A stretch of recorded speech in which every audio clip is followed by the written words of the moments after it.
নমস্কার বন্ধু। Malay Mukhopadhyay, confederation of state government employees. বন্ধু, গতকাল রাত থেকেই আমাদের কাছে ফোন এসছে যে ইন্দু মালহোত্রা কমিটির রিপোর্ট আমরা পেয়েছি কিনা। আজকে সারাদিনও যারা ফোন করেছে, যাদেরটা ধরতে পেরেছি, তাদের বলেছি আমরা যে হ্যাঁ, আমরা তিনটে report, first interim report, second interim report এবং রেকর্ড অফ প্রসিডিং, এই তিনটে রিপোর্ট আকারে পেয়েছি। প্রথমটা 47 পাতা, দ্বিতীয়টা 40 পাতা এবং রেকর্ড অফ প্রসিডিং সেটা 5 পাতা।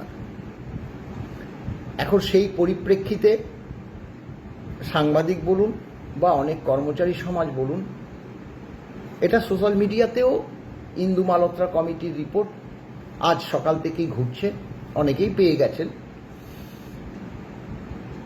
অনেক প্রশ্ন আমাদের কাছে আসছে রিগার্ডিং এই ইন্দু মালহোত্রা কমিটির রিপোর্টের পরিপ্রেক্ষিতে, কিন্তু আমাদের আইনজীবীরা বলে দিয়েছে যে এই রিপোর্টের পরিপ্রেক্ষিতে আমাদের উত্তর তৈরি করতে হবে।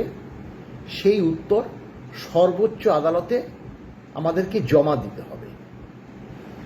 তাই তার আগে আমরা কোন রিপোর্টের পরিপ্রেক্ষিতে কি কথাবার্তা বলবো আগে থেকে, সেটা আমাদের বারণ করে দিয়েছে। অর্থাৎ যতক্ষণ না আমরা ওই 18 তারিখ যে মামলা আছে, সেই মামলা হয় ইন্দু মালহোত্রা কমিটির রিপোর্টের পরিপ্রেক্ষিতে কোনো বক্তব্য আমরা পেশ করব না। আপনারা ওখানে পড়লে পরে অনেক বক্তব্যের উত্তর পেয়ে যাবেন, কারণ আমরা এর আগে এইসব উত্তরগুলো বহুবার দিয়েছি। আমরা বলেছি 7-8 বার মিটিং করেছে ইন্দু মালহোত্রা কমিটি সরকারের সঙ্গে, আমরা একটা রিপোর্টও পাইনি।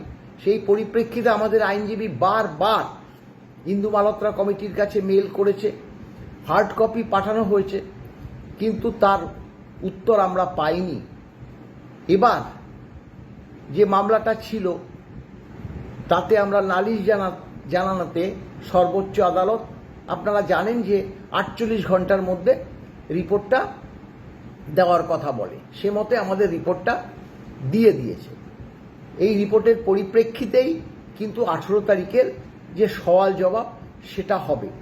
তাতে আমরা কতটা কি আদায় করে আনতে পারবো সেটা তো পরবর্তীকালে আপনারা নিশ্চয়ই জানতে পারবেন।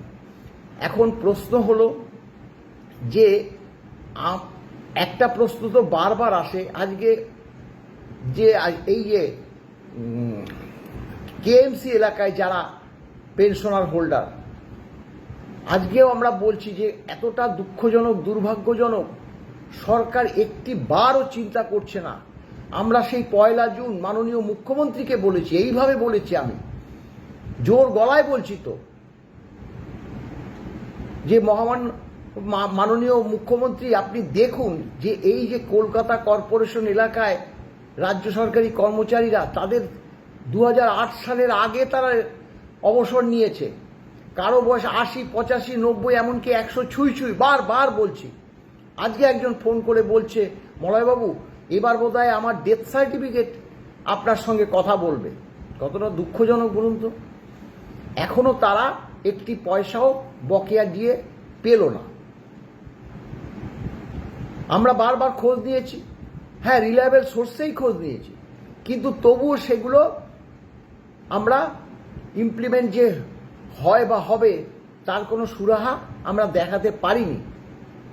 এখন আবার শুনছি যে সরকার ক্যালকুলেশন করে ব্যাংকগুলোকে পাঠিয়ে দিয়েছে, ব্যাংকগুলো এখনো আবার পাঠাচ্ছে না। তাদের মধ্যে বিভিন্ন ব্যাংকের মধ্যে যাতে সমন্বয়ের অভাব না দেখা দেয়, একসঙ্গে তারা ক্রেডিট মেসেজ পাঠাবে। জানি না কতটা সত্য কথা। দুর্ভাগ্যজনক, সত্যি দুঃখজনক। আমরা এখনো কেএমসি এলাকায় যে কবে পাবে সেটা আমরা এখনো জানি না। পরিষ্কার কথা, এখন এই কথাই আমাদের বলতে হয় সরকার একটি বাবারও বিচার বিবেচনা করতে পারছে না। তারা আজকে পে কমিশন নিয়ে নবান্নে একটা উচ্চ পর্যায়ের বৈঠক হয়েছে। দেখুন, সরকার আজকে পে কমিশন পর্যন্ত স্বীকার করেছে যে এই পে কমিশন নিয়ে যে সোশ্যাল মিডিয়াতে প্রচার হচ্ছে সেগুলো ভুয়ো। ভুয়ো হলে ধর। এর আগে তো চিফ সেক্রেটারির নামে দিয়ে নিয়ে একদম অরিজিনাল সই করে নাম্বার বসিয়ে ভুয়ো পোস্ট হয়েছিল, ভাবতে পারেন, চিফ সেক্রেটারির নামে। কিন্তু ওই পর্যন্তই, আর হবে না কেন?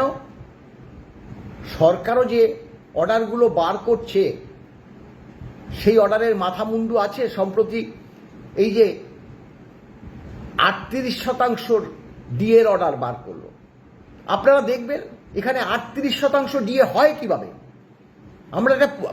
আমি এটা পোস্ট করেছি, আপনারা দেখেছেন। আমি যে এই পে কমিশন নিয়ে যে ভুল বার্তা ঘুরছিল সেটাও বলছি, এটা হয় না।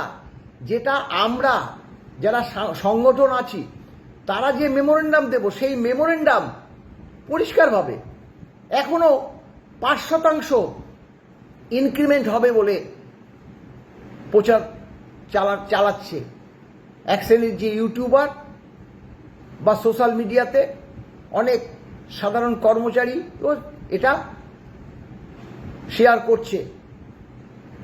আরে 5% হবে কি 6% হবে কি 3% হবে, সেটা তো যেহেতু পে কমিশন গঠন হয়ে গেছে তারা সিদ্ধান্ত নেবে। আর 5%, 6%, 10% যেটাই পে কমিশন বলুক না কেন, সেটা আবার সরকার মন্ত্রিসভায় সিদ্ধান্ত নেবে, রোপা তৈরি হবে। বিভ্রান্তকর পোস্ট না করাটাই উচিত। তবে সরকারকে, হ্যাঁ, এই যে বলছি, দেখুন ব্যাপারটা কি, 18% ডিএ আছে আজকের দিনে পর্যন্ত। 18% ডিএ 3 মাস হয়ে গেছে, সরকার এসছে, বলেছিল 45 দিনের মধ্যে বকেয়া দিয়ে দেবে। ষষ্ঠ বেতন কমিশনের বকেয়া দিয়ে দিতে 45 দিনেও লাগে না।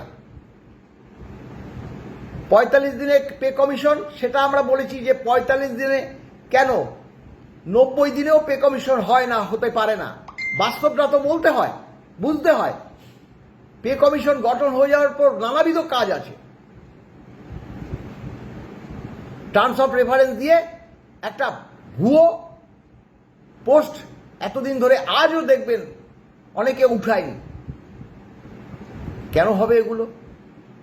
আমাদের 18% ডিএ, রাজ্য সরকার 20% ডিএ 1 অক্টোবর থেকে ঘোষণা করেছে। টোটাল হলো 38%। কিন্তু ওই অর্ডারটার মধ্যে 38% ডিএ সরকার ঘোষণা করলো। 38% ডিএ সরকার ঘোষণা, 3 বার 38% ডিএর কথা ওখানে অর্ডারটার মধ্যে আছে। কিন্তু আমরা যে এখন আজ পর্যন্ত 18% পাচ্ছি সেটা বলছে না।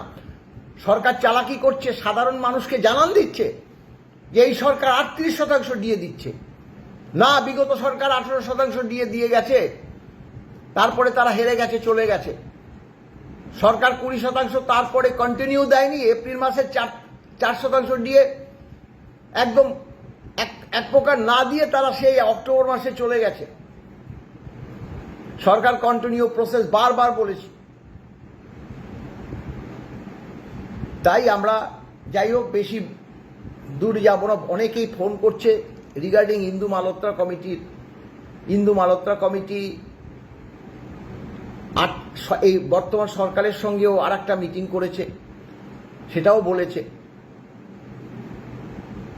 তার মধ্যে কি বলেছে সেটা তো নিশ্চয়ই আপনারা শুনেছেন। আমি আর ওই ইন্দু মালহোত্রা কমিটির বক্তব্যে আসছি না।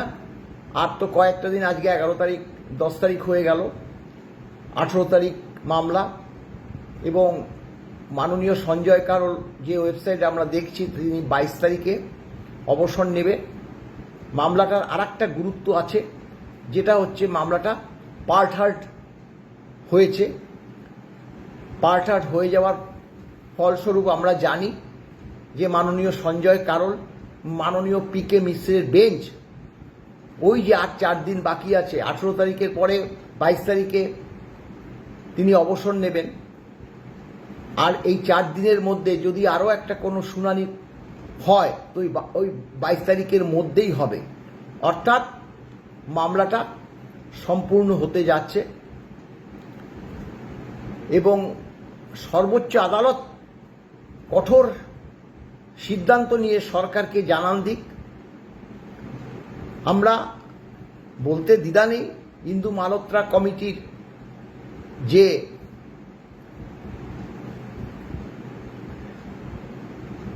কি বলবো ভূমিকা মোটেও আমাদের কাছে ভালো লাগছে না। এখন দেখার যে 18 তারিখে কি হয়। ভালো থাকবেন, নমস্কার।